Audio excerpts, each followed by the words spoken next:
You are now listening to Tribbles and Ecstasy, a production of Holosuite Media. Tune in to our live show every Friday at 7 p.m. Eastern Standard Time.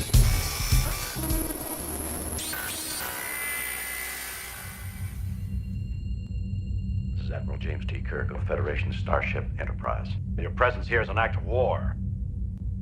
You have 2 minutes to surrender your crew and your vessel, or we will destroy you. Admiral Kirk, this is your opponent speaking. Do not lecture me on treaty violations, as this broadcast is intended for mature audiences. In the following podcast, there will be thoughts and opinions expressed that in no way reflect your Federation, this station, website, or affiliated partners. Who is this? How dare you? Who I am is not important. Listener discretion is. You Klingon bastard.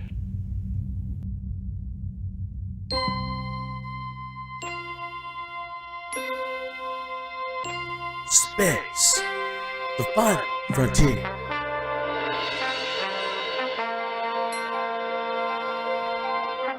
These are the voyages of Starship Tribbles.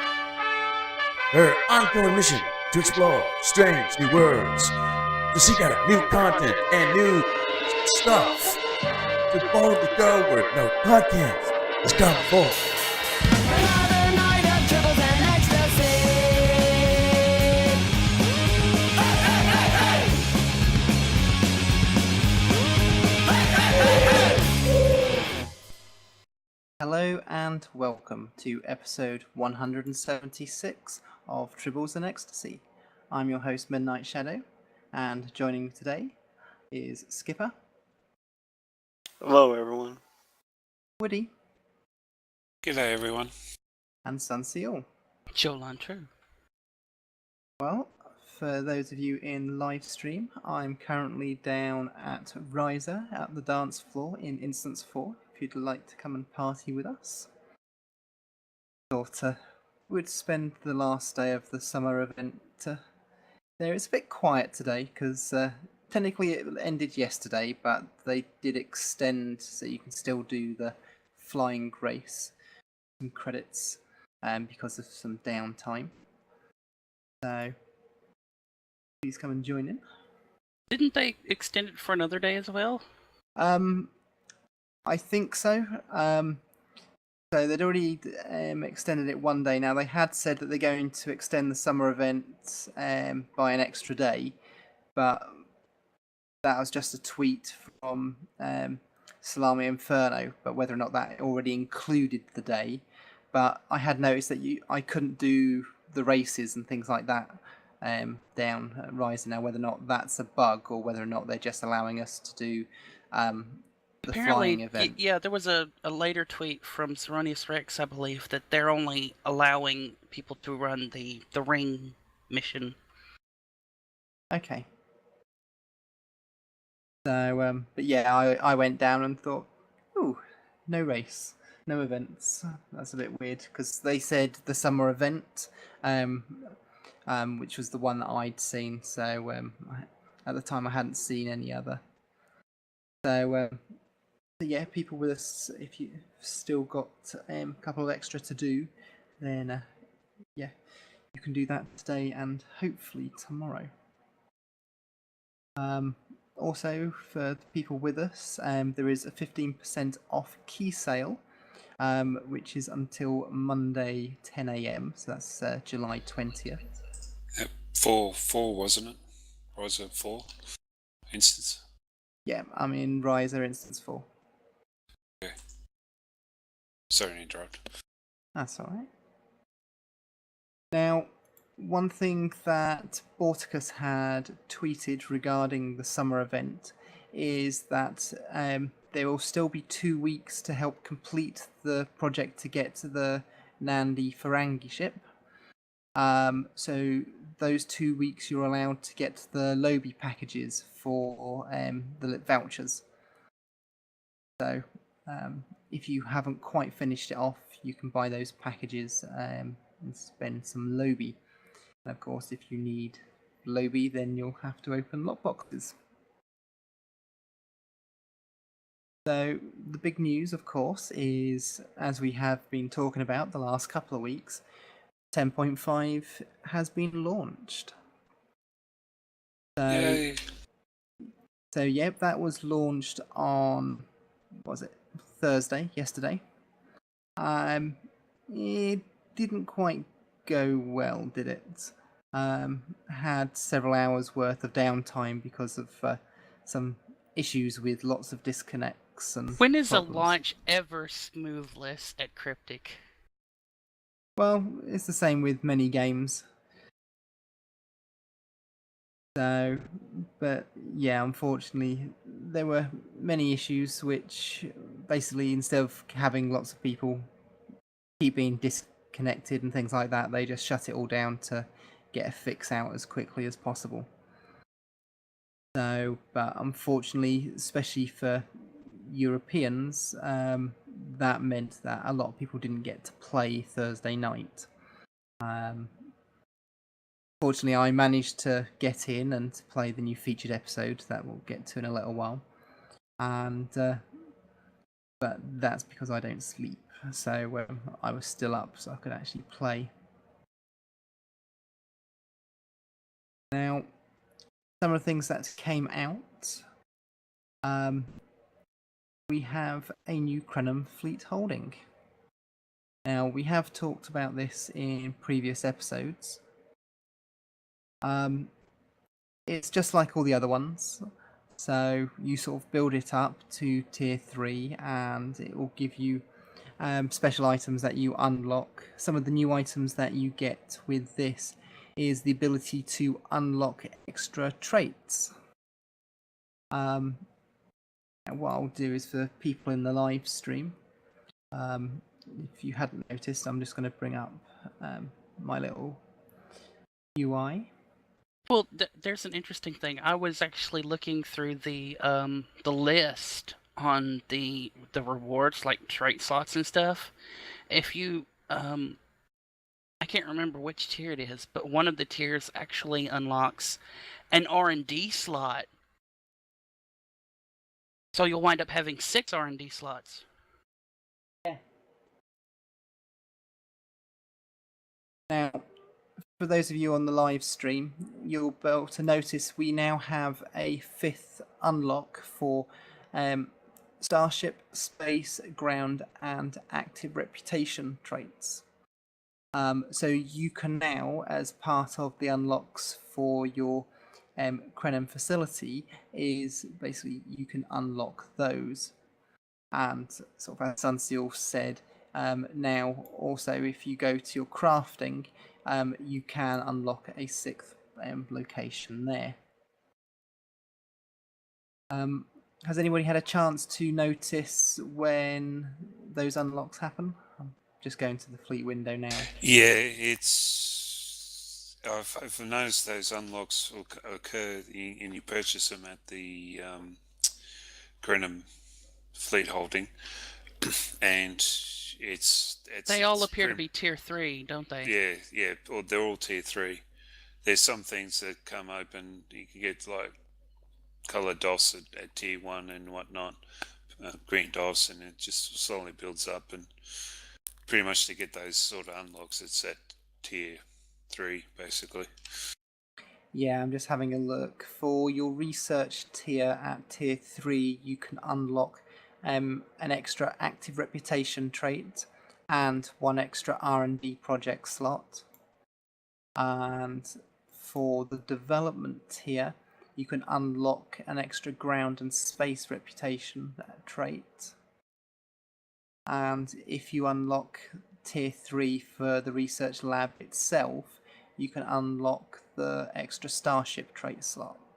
So basically, in order to get any of those, you need to max out the research lab. This is different from the other fleet holdings we've been having, where you would be able to unlock one thing at a time as you leveled it up to tier 3 per tier. With this, they're all tier 3 unlocks. And actually, with the other fleet holdings, you have like tailor and costume access at tier 3. That's been moved to tier 2 on research. It's a shame that all this is tier 3, because especially for the smaller fleets, their players are really going to sort of struggle. It would have been nice if some of those could have been, even if it's just for tier 1, tier 2, and tier 3 of the research lab, rather than the actual sub-tracks themselves. It definitely seems like an obvious push to get smaller fleets into an armada at this point. Yeah, because it's well, going to be the well, only way they can sort of do that. yeah, well, it's probably going to take some time for smaller fleets to actually get their armada completed, because if they're relying on the larger fleets to give them a hand, they're probably going to be concentrating on getting their own armada done first before they worry about everyone else's. So it's probably still going to take some time for some of these smaller fleets or less active fleets to actually get their, research holding completed. On the topic of armadas, as again we've been talking about, we have the new system out. Fleets that you guys are in, what have you guys got sorted so far for your armadas? Have you got anything set up yet?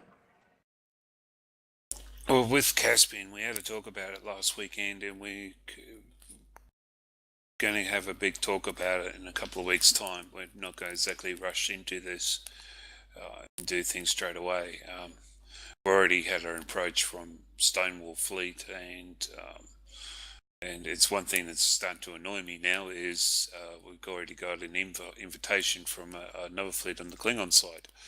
I'm on the Klingon at the moment, and I've got a incoming invite, and every time I do a load, change maps or load maps and stuff like that, when I arrive at that map, the invitation keeps flicking up, even though I keep saying to it later. So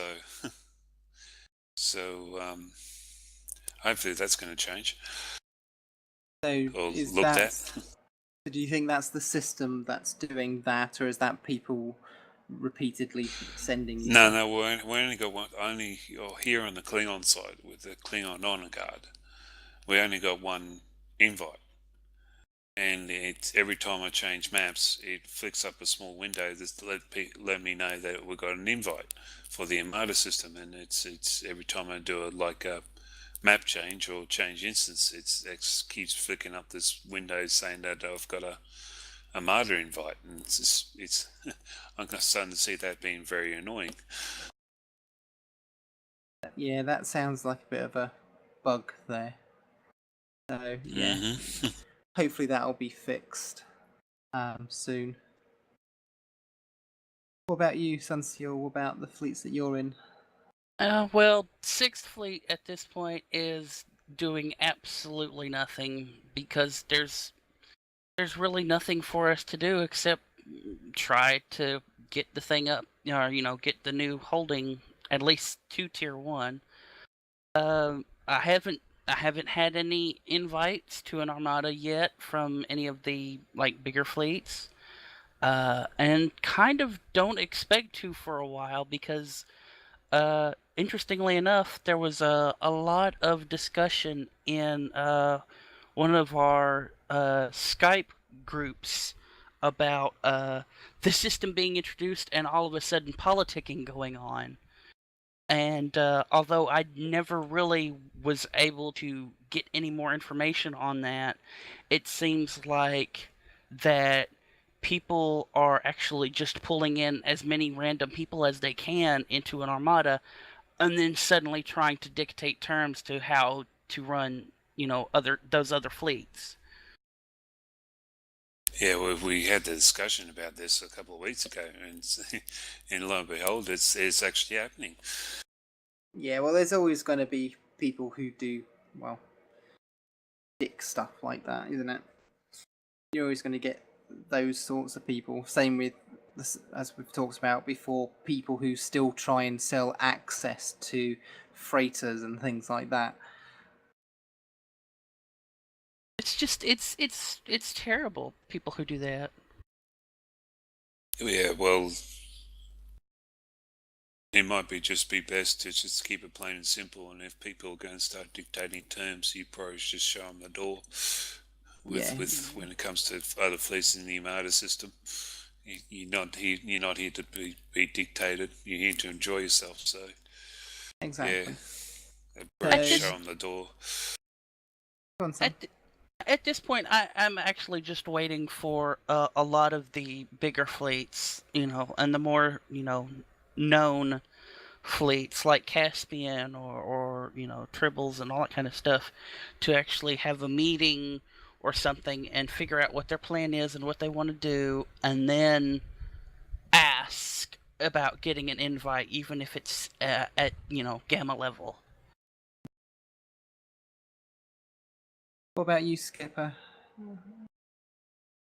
I'm Caspian, so I'm waiting to see what goes on and see if I can get back in. I had that problem with the Star Trek Online again with the browser or the launcher. That's a shame. Well, I haven't had much time to have a look around all the fleets that I'm in. So far, I've only been on a handful of them, which are mainly sort of the ones that I have had a look at have been sort of fairly small. And so far, the ones that I've been on have not had any invites or invited into any Armada yet. So, yeah, I've still got to have a look at. Yeah, I think it's only 3 that I've had a look at so far, so I've still got to have a look at the other 24 fleets to see what others are doing in respects to the Armadas. At this point, with the new Armada system and the new fleet holding, I kind of wish I had purchased the second Toughly freighter when they were 50 million apiece, because they're on the exchange right now at over 100 million apiece. Oh, okay. Yeah, I got 2 Toughlys back when they were about 30 million. So You bastard. well, I did win a bug ship, and because my fleet needed white doffs, and of course this is way back when the white doffs that you needed were very specific to their job role. So what I did was I sold that Jem'Hadar, got 2 Toughly freighters, so I got one for one account, and I took the other to go to a separate account, so that way, if need be, I can even invite myself on to help get some discount. So I put them on my Ferengi characters, and then spent the rest on a whole heap of white doffs to try and progress the fleet. So that's quite a while ago now. Yeah, the also definitely a killer. It was very good that they actually changed it, so it's just science and just sort of. Yeah, it's still a killer because it costs you 750 per white doff if you want a Pacific doff, and you get a return of 300 fleet credits. So it comes out with a pretty big loss there. Well, if you remember, the original way the system was set up, as you progressed in tier of the starbase, you were actually putting in higher quality doffs as well, green, blue, and then purple. Near, I think it was tier 4. Yeah, and it was the fleets I was in hadn't got anywhere near that, so I never actually saw that before they changed it. So it was always whites. Well, it was really interesting because at this point, I kind of have, most of my characters literally have a duty officer roster that is nothing but purple and blues, and it's only like the new characters who don't have all those purple and blues who have all the whites, and it's like I could donate them, but I kind of need them to get the purples and the blues.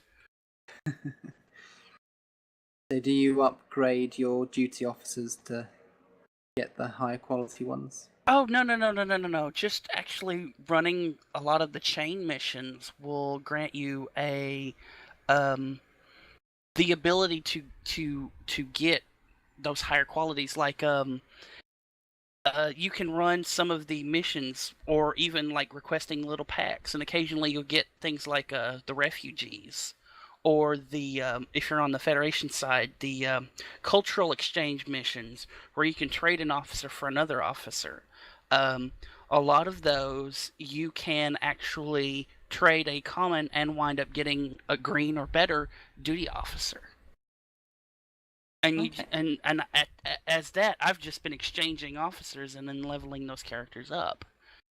To coin a phrase.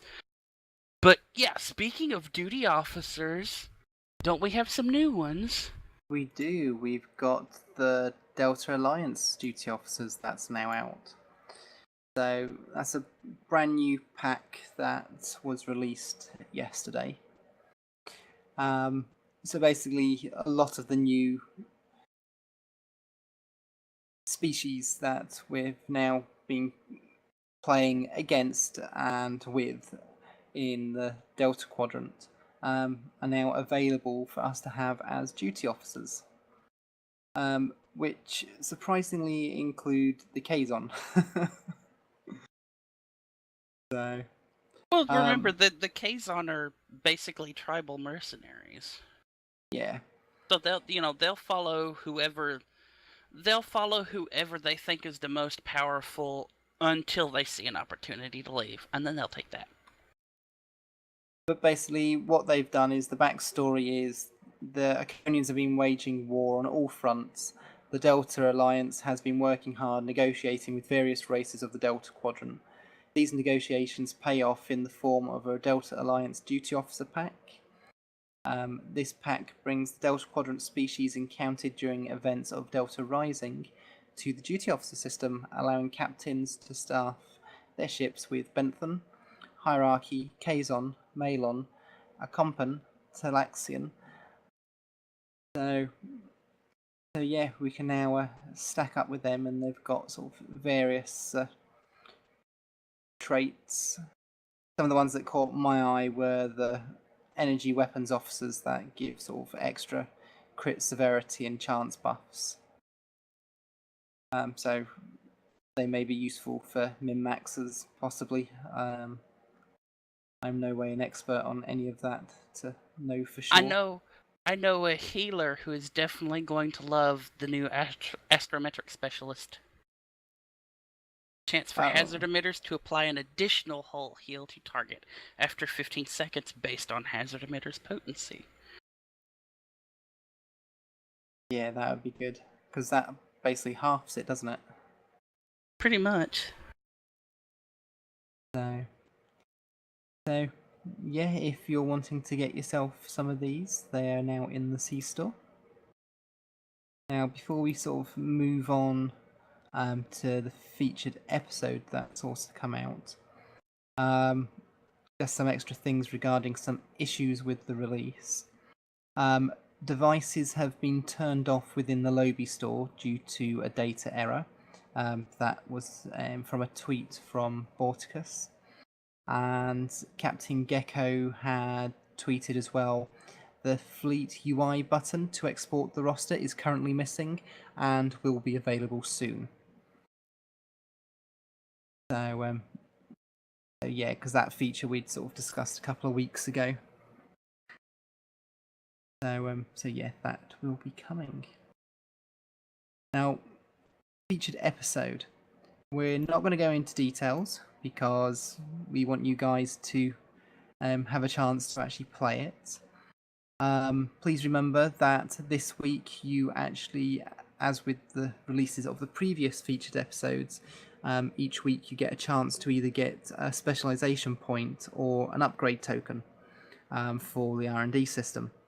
So if you play it once every week for 3 weeks, you can pick up either 3 of each of those, or you can mix and match, I suppose, if you'd like. I personally am just going for the specialization points. I I have to say, I ran it last night, and my first thought was, I need to do this on my science officer so I can get that Tetrion-based anti-chronoton rifle.